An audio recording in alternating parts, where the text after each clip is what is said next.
Assalamualaikum warahmatullahi wabarakatuh. Ketemu lagi dengan channel Nunung Otomotif. Di sini saya ingin berbagi lagi Mas Bro ya, untuk kawan-kawan yang misal menangani motor NMAX ya. Oke.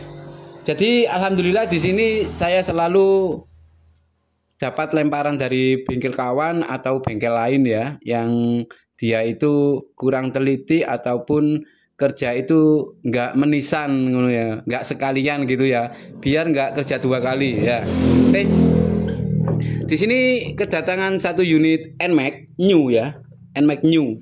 Jadi di atas tahun 2000, pokoknya tahun 2020 ke atas ya ini ya, new ya, yang model new. Nah untuk motor ini ya Mas Bro, untuk motor ini, nah motor ini sulit dihidupkan ketika sampai akinya sampai tekor Mas ya, akinya sampai tekor. Nah jika dihidupkan gasnya itu gini Mas ya, sambil digas separuh ya, sambil dipancing-pancing kayak gini ya, sambil dipancing-pancing kayak gini, itu baru bisa hidup motornya, tapi sulit untuk dihidupkan ya. Nah ada lagi, kemudian saat dipakai jarak jauh mesin panas ya, dipakai jarak jauh mesin panas, motor ini tiba-tiba mogok. Tiba-tiba mesinnya langsung mati sendiri, glek-glek-glek, digas itu kosong ya, digas kosong. Nah, kemudian motornya mati, mesinnya mati, blek. Nah, kemudian dikontak on lagi sama orangnya, dipaksa lagi untuk hidup. Bisa hidup, tapi sulit untuk hidup ya. Nah, di sini saya ingin memberikan gambaran ketelitian, kejelian ya, buat kawan-kawan ya, buat motivasi kawan-kawan semua. Jika sampean menemui Yamaha NMAX, Aerox ataupun yang lain ya, jika menemui kasus seperti ini, saya pastikan sampean punya pengalaman di sini ya, dapat pengalaman dulu. Ntar kalau sampean dapat garapan, wis sampean enak Mas ya. Jadi kemarin indikator milnya ya, saat kontak on, indikator milnya itu, ini kan nggak ada akinya Mas ya, nggak ada akinya. Saat kontak on, indikator mil itu melotot di sini. Nah, kemudian customer bilang gini, datang ke sini ya, Mas, tolong dicekkan ya, motor ini setiap dipakai jalan jauh, tak omongin di sini. Ini saya dapat dari customer langsung yang punya motor ini ya. Nah gini, cerita gini, Mas, motor ini sudah saya servis ya, sudah saya servis dan pistonnya sudah dibongkar. Pistonnya itu besar Mas. Nah pistonnya sangat besar ya. Oke, pistonnya gede pokoknya wis, lebih besar dari standarnya ya. Oke, kemudian oh ini baru diservis ya Pak? Iya. Dan juga habis ganti ini juga Mas, habis ganti soket CKP juga ya. Habis ganti soket sepul, kok soket CKP ya. Soket sepul yang 3 kabel besar dari sepul ini loh ya. Ini habis diganti juga. Nah, keluhan gini motornya. Nah, seperti yang saya katakan di awal ya. Pelanggan customer saya bilang gini, keluhannya gini, motornya ini sulit dihidupkan. Kalaupun hidup maksa gasnya sambil ditarik-tarik ya. Itu maksa banget. Nah, disitulah aki cepat tekor. Oke. Saya masukkan ke pikiran, saya catat, saya simpan di pikiran saya. Nah, kemudian ada lagi Mas, ketika motornya dipakai jalan jauh, belum jauh Mas, yang penting mesin panas. Nah, motornya tiba-tiba mogok, ya, mogok Mas. Nah, kemudian digas-gas gak mau, dan mesin mati, kemudian dihidupkan lagi bisa, tapi maksa hidupkannya Mas. Oke, ada 2 kendala ya, itu saja Mas kendalanya. Oke. Jadi di sini saya analisa dengan detail karena kemarin sejarahnya itu banyak ya. CKP, yang pertama CKP, kemudian ISC, kemudian motor sulit dihidupkan. Kan kalau kita scan ya, misal kita scan ini nggak ono akine ya, nggak ono akine, jadi nggak saya scan lagi ya. Nah, saya scan pakai Zodiac ini ya. Saya cek sejarah kerusakannya, memang ada CKP, crankshaft position sensor, kemudian ada lagi yaitu ISC terdeteksi macet ya. ISC terdeteksi macet, jadi langsung saya reset ya. Banyak kendala di sensor-sensor 02 mengalami, yes pokok sejarahnya 02 ada. temperatur suhu ada ya. Jadi motor ini habis dibongkar ya. Soket-soket itu habis dilepas, kemudian kontak on, lupa masukkan soket. Atau motornya di starter gitu ya. Jadi otomatis ninggal sejarah kerusakan. Nah, wes aku nggak habis pikir Mas. Kalau soal injeksi, insya Allah saya kalau ada di depan saya, insya Allah clear. Walaupun bengkel sana tidak bisa mengatasi, di Nunung Otomotif insya Allah amanah semua bisa teratasi. Yang penting customer itu sabar ya. Soalnya kalau saya nggarap motor, misal satu motor disuruh cepet selesai 1 hari bisa. Lah tapi yang lainnya medak ya. Jadi harus antri atau bergiliran. Ya, untuk kawan-kawan misal ada orang daerah sini lihat YouTube saya, ya saya mohon maaf ya. Kalau saya ngerjakan itu nggak langsung saya kerjakan, butuh antrian Mas ya. Harus bergantian karena kalau saya buka wah tiap hari full ya. Alhamdulillah. Nah, lanjut di sini saya cek sejarah kerusakan, terdeteksi banyak kerusakan. Yang punya apa namanya? Yang punya pengalaman batuk Mas ya. Saya 1 bulan ini batuknya itu batuk berdahak ya. Jadi batuk berdahak itu ke dada itu sakit ya. Saya sudah konsumsi banyak formula ini obat ini ya. Obat ini sudah habis tinggal dikit ya. Buat ini ya. Kemudian Fix Formula 44 habis dikit. Activate ya. Activate ini juga ya. Oke. Activate tinggal sedikit juga ya. Segini. Jadi batuk saya belum reda-reda Mas. Tolong kasih komen jawaban biar saya kalau buat video itu tidak batuk-batuk ya. Nah. Oke, lanjut saja kita akan Oke, lanjut saja kita ke pokok permasalahannya ya. Nah, katanya dia dapat 3 hari dari bengkel teman saya ya. Nah, disuruhlah ke sini untuk menghapus sejarah kerusakan karena di speedometer indikator milnya itu melotot ya. Jadi gini, ini harus dihapus dengan harus direset. Kalau nggak direset motor ini nggak bisa normal. Oke, masuk. Kemudian ada orangnya, saya reset ya. Saya cek dulu sejarah kerusakannya dengan alat saya ini ya. Pas ada orangnya saya reset. Setelah reset berhasil, hapus semua, kerusakan tidak ada, terbaca. Kemudian saya paksa hidup motor ini ya. Kemudian hidup, saya pakai jalan. Ya, nggak saya videokan Mas. Ini kan biar nggak lama-lama durasi videonya ya. Saya paksa hidup motornya, kemudian saya buat jalan. Enak-enak saja ya. Karena kan jalannya nggak terlalu jauh saya ya. Untuk agar wah, ini sik bos. Ngebel bos. Ngebel. Jadi motornya saya buat jalan ya nggak jauh ya. Nggak jauh, kemudian kembali lagi, yang penting ada muncul kerusakan lagi. Nah, kemudian setelah saya uji coba menghidupkan motor sampai saya buat jalan, saya cek lagi pada scanner ya. Ternyata sejarah kerusakannya sudah tidak ada. Jadi motor ini kerusakannya bukan di sensor. Oke? Katanya orangnya ini disuruh reset supaya bisa sembuh gitu ya. Ternyata nggak sembuh. Setelah saya reset nggak sembuh Mas ya. Ya, alat hanya untuk mendiagnosa, analisa data dan ngecek kerusakan dan menghapus ya, dan reset ya. Itu saja kalau menurut saya, tidak lebih. Kalau untuk permasalahan ini taruh di sini. Motor ini setelah saya reset, saya pakai jalan, kemudian saya cek lagi sejarah kerusakannya sudah tidak ada. Berarti kerusakannya itu sejarahnya bukan kerusakan sebenarnya. Kalaupun memang ada kerusakan di sensor, waktu saya reset Mas ya, kan ini motor habis diobrak-abrik bengkel lain, kemudian ninggal sejarah kerusakan, contohnya gitu. Nah, kemudian saya reset, saya paksa jalan ya, saya cek lagi sejarah kerusakannya sudah tidak ada. Jadi otomatis bengkel yang sebelumnya itu nggak direset karena alatnya kurang lengkap ya. Ini saja. Oke, kita lanjut. Setelah saya cek sejarah kerusakannya tidak ada. Motor sulit dihidupkan tetap yo, sulit dihidupkan. Ya. Tetap motor sulit dihidupkan. Nah, orangnya saya suruh ninggal motornya. Wis, biar motornya sebenarnya motornya samen bisa normal kalau samen tinggal di sini, tapi yang sabar ya. Seharusnya motor normal itu saat tombol starter dipencet cetek gitu saja motor langsung hidup, nggak pakai gas di apa namanya dipancing gas dibuka-buka gini, itu baru hidup, bukan kayak itu.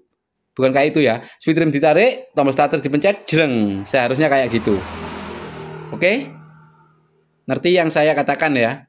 Jadi jika sampean menemui motor yang kayak gini disuruh reset, motornya kan nggak normal dari bengkel lain, kemudian sampean disuruh reset, setelah reset motornya kok tetap saja ya, tetap saja nggak normal ya. Kemudian sampean cek sejarah kerusakannya sudah tidak muncul, berarti kerusakannya sudah bukan di sensor mas ya. Jadi kita harus analisa dengan detail. Seperti yang saya katakan di awal, motornya ini sulit dihidupkan. Saat perjalanan jauh tiba-tiba mesinnya mati, digas kayak nggak mau, seperti BBM tekor ya, seperti kehabisan BBM, digas-gas nggak mau, kemudian mesinnya mati, kemudian di kontak off, di kontak on lagi, dipaksa untuk hidup, bisa hidup lagi tapi nggak normal, tetap ngegas sambil buka gasnya itu, maksa. Kalau motor yang normal sekali pencet starter langsung jalan, itu normal ya. Oke. Buat gambaran kawan-kawan kalau menemui seperti ini, sampean dapat dapat motor kayak gini, kalau memang ada sejarah kerusakannya, sampean hapus dulu, sampean reset dulu supaya sampean nggak fokus di sensor. Karena sejarah kerusakannya itu bisa saja kita ditipu seperti saya ini. Ya, kalau saya langsung buka sejarah kerusakannya, wah kerusakannya ada CKP, ISC 02, sensor suhu ya. Kok 4? Jadi saya harus fokus ke 4 ini. Yo gak mari-mari penggawean sampean, percaya karo aku. Saya sering menangani injeksi yo, gak mari-mari penggawean sampean. Jadi poin pentingnya yang pertama adalah sampean reset dulu. Menghapus sejarah kerusakannya. Jika sampean reset sudah berhasil, muncul lagi kerusakan misal di ISC atau CKP, berarti kerusakan sebenarnya itu. Nah, tapi setelah sampean reset itu tidak muncul sejarah kerusakan lagi, sampean paksa motornya hidup, sudah tidak ada sejarah kerusakan lagi, jangan pegang-pegang di sensor. Buat pemula, sampean rungokno yo, sampean dengarkan ini ya. Aku lek ngomong iku wis bener apa ora lek? Wis sampean pahami yo, monggo sampean pahami. Jika sudah sampean reset motor ini atau menghapus sejarah kerusakan, kemudian sampean paksa hidup motornya buat hidup, kemudian sampean cek lagi sejarah kerusakannya ada apa tidak. Misal tidak ada, jangan sekali-kali pegang di sensor, cek sensor map, sensor cek ISC, cek CKP, cek apapun itu, ojo sensor lewati ya. Berarti kerusakannya ada di mana? Ya kita teliti satu persatu. Yang berhubungan dengan motor ini sulit dihidupkan. Dan juga motor ini kalau panas itu mati, tiba-tiba kompresinya seperti low. Tidak ada kompresi. Oke. Semoga dipahami. Oke, jadi seperti itu ya. Seperti yang saya katakan, jadi sampean harus berani cek kompresi ya. Ini langsung kemarin saya isi oli di lubang busi ya. Di lubang busi saya kasih oli sedikit. Nah, kemudian saya pasang businya lagi, tidak saya videokan. Tak kei gambaran ya. Yang seperti yang saya lakukan. Kemudian sampean lepas di cok busi, sampean kasih oli. Bekas olinya iki mas loh, tak suntik oli. Nah ini tak suntik oli pakai ini ya. Tak suntik oli, suntik oli yo di lewat lubang busi. Nah kemudian saya pasang busi lagi, saya hidupkan, bisa hidup enak ya. Nah setelah oli habis, setelah oli di dalam ruang pembakaran habis, motornya sulit dihidupkan lagi. Nah, kemudian disitulah saya terfokus ke area kompresi. Saya buka ya. Saya cek satu persatu. Apakah dari klepnya, apakah dari pistonnya atau pirnya ya. Saya cek satu persatu. Ini sudah saya bongkar ya. Ini kemarin sudah saya bongkar, saya cek klepnya tidak ada kelonggaran, tidak ada kerenggangan ya. Oke, siap bos. Genok. Delek ini ya wis. Iya. COD ya? Iya. Oke. Jadi di sini saya cek dari apa? Ini loh, lubang ini saya kasih bensin tidak ada kebocoran, lubang knalpot saya kasih bensin tidak ada kebocoran berarti aman. Saya cek apa? Noken-nokennya juga aman ya. Payung klepnya juga aman berarti saya sisihkan ini ya. Nah, kemudian saya cek ini apa namanya ini? Aduh, blok ya. Saya cek bloknya. Bloknya aman, tidak ada baret. Piro sih di piro? 92. Oke, jadi seperti yang kita lihat untuk bloknya ya.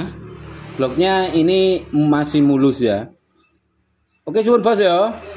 Nah, bloknya saya kira masih mulus, masih bisa untuk motor normal ya. Koyo iki mulus sih. Oh ya, masih mulus gak ono barete. Nah, kemudian saya cek sekernya ya atau pistonnya. Nah, kelihatannya pistonnya kalau kita lihat ini, wis gede rek pistonnya gitu. Mungkin sudah di bore up atau gimana ini ya. Yang penting pokoknya aku kan nggak lebih standaran jadi ya. Nah segini mas, tanganku gak mangkep ya. Oh, tanganku gak judul ya. Ini terlalu ya gak apa-apa besar ya.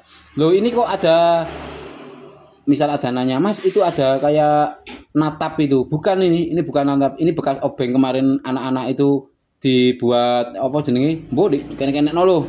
Kena obeng iki pokoknya. Oke. Jadi sampai sebagai bengkel harus teliti mas ya. Sampai cek satu persatu. Sudah tak cek kopnya, klepnya aman semua. Nokennya aman wis yo. Noken, klep, payung klep aman semua. Motornya tidak ngasap. Ya, motornya normal. Kalau kita cek dari segi ini, dari segi apa namanya ini, piston, ini normal-normal saja. Oke, normal-normal saja ya, normal-normal saja. Nah, saya curiga di piston, kenapa? Apa pire gak balik mas? Apa pire gak mekar mas? Bukan. Jadi semua sudah saya melewati SOP pengecekan bengkel saya atau pengalaman saya. Jadi motor datang, saya riset ketika normal. Setelah saya riset, saya paksa untuk hidup, sudah tidak bisa hidup. Kemudian saya cek lagi sejarah kerusakannya, ternyata tidak ada. Berarti saya tidak ongkrek-ongkrek, tidak otik-otik, tidak golek-golek permasalahan di sensor. Itu bukan sensor lagi. Kalau sensor ninggal sejarah kerusakan. Kalau tidak ada sejarah kerusakan berarti ojo kate nyekeli ISC, nyekeli sampean oprek-oprek kabel atau soketnya, mbok injektor, mbok apa wis ojo ya.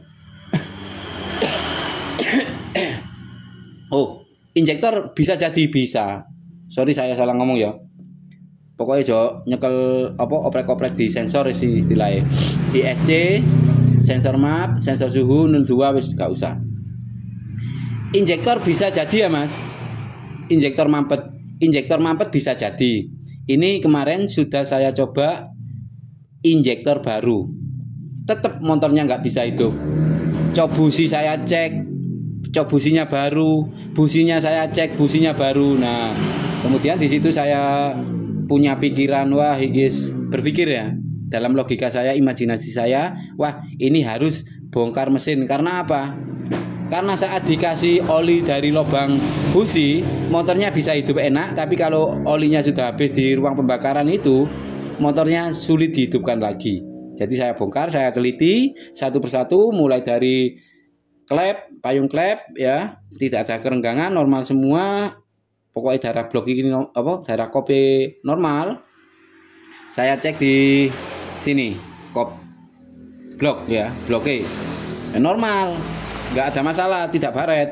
Kemudian di seker saya teliti. Nah, samen kudu teliti Mas lek samen bengkel ben samen nggak tertipu ya. Tertipu di motor injeksi itu dengan adanya sejarah kerusakan. Oke. Lek samen delok videoku insyaallah samen dapat pengalaman. Terima kasih yo. Wis samen wis pites loncenge samen subscribe ojo lali. Lek komen durung tak balesi yo. Memang saya sibuk Mas ya. Kemudian saya cek di sekernya aman-aman saja.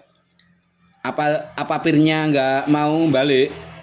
Apa dari pirnya? Bukan.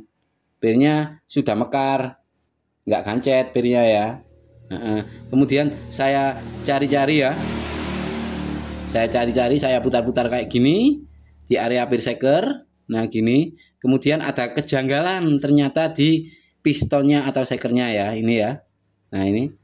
Kalau dicek, dilihat ini seperti tidak ada apa-apa ya. Tidak ada apa-apa, oke?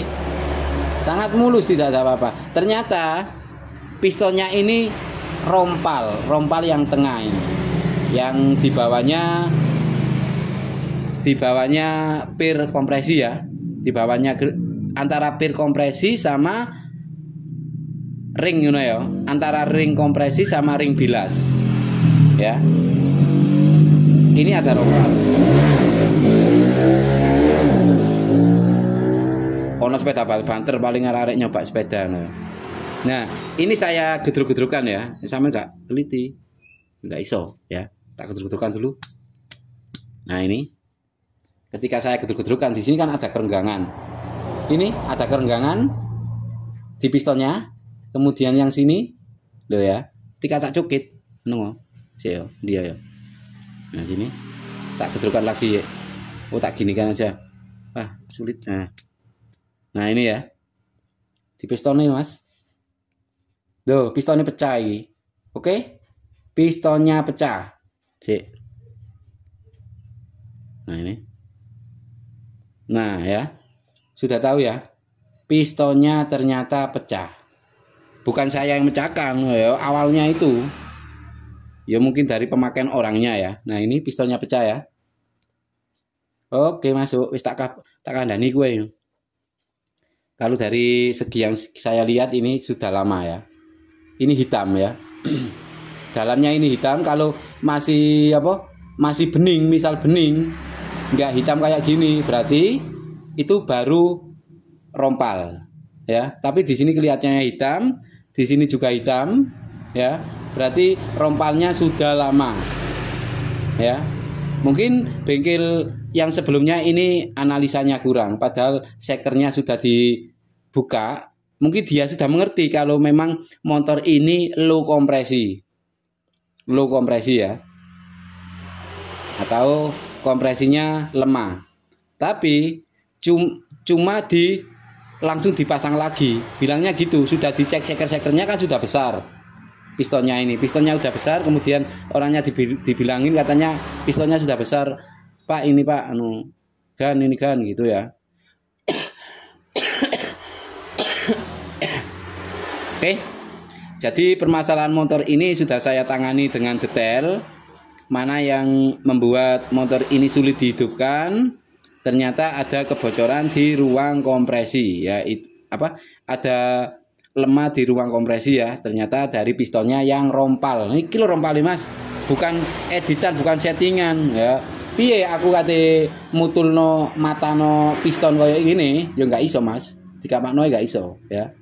Nggak iso, bukan settingan Mas. Ini fix fix dan clear ya, bukan settingan ya. Kita kembalikan lagi. Sip.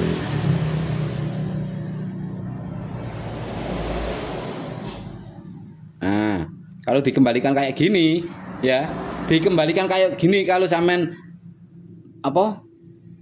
ini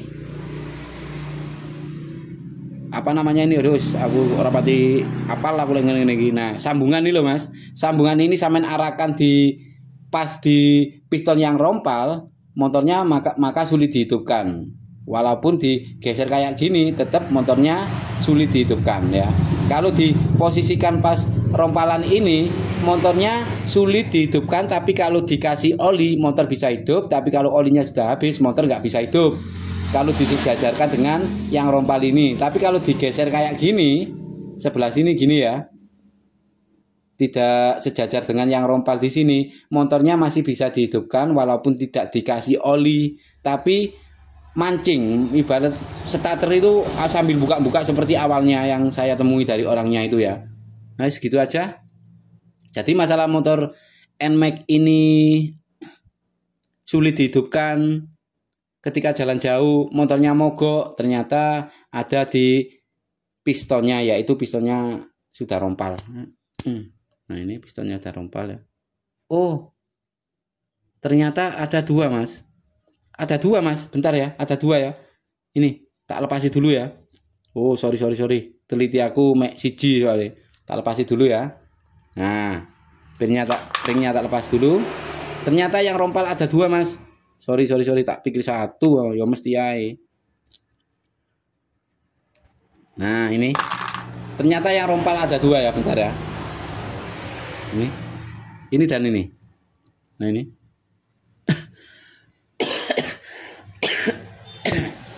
Nah, oke. Yang rompal ada dua. Oke, masuk ya. Masuk. Wis Mas yo, wis tak kandhani lho iki lho. Rompalnya ada dua. Oke. Yang rompal ternyata ada dua bagian di pistonnya. Tempat dudukan dari apa pir ngaran ya, pir ya, dari pir piston ya, atau ring piston ya. Wis ada dua wis.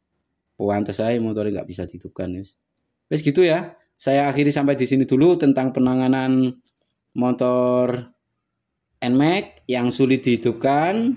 Dan ketika dipakai jalan jauh motornya tiba-tiba mogok. Untuk dari bengkel awalnya sudah diganti sampai soket yang dari sepul, kabel besar sudah diganti, tapi motor tetap matian saat dibuat jalan jauh ya. Ternyata dari analisa saya, alhamdulillah ini yang rompal ini ada di in ya, jadi nggak bisa jatuh. Kalau misalkan ini ada di X yang rompal, pasti akan jatuh ya. Akan jatuh dan pasti akan kompresi akan low ya, karena di sini posisinya seperti ini yang in, ini yang X, jadi yang rompal ini ada di atas, jadi nggak bisa jatuh. Jadi yo segini Mas, kurang ketelitian awalnya ya. Oke, saya akhiri sampai di sini dulu tentang penanganan NMAX yang sulit dihidupkan ya. Mau hidup ketika dipancing-pancing gas atau dikasih oli di ruang pembakaran. Oke. Saya akhiri sampai di sini dulu. Assalamualaikum warahmatullahi wabarakatuh. Salam jos.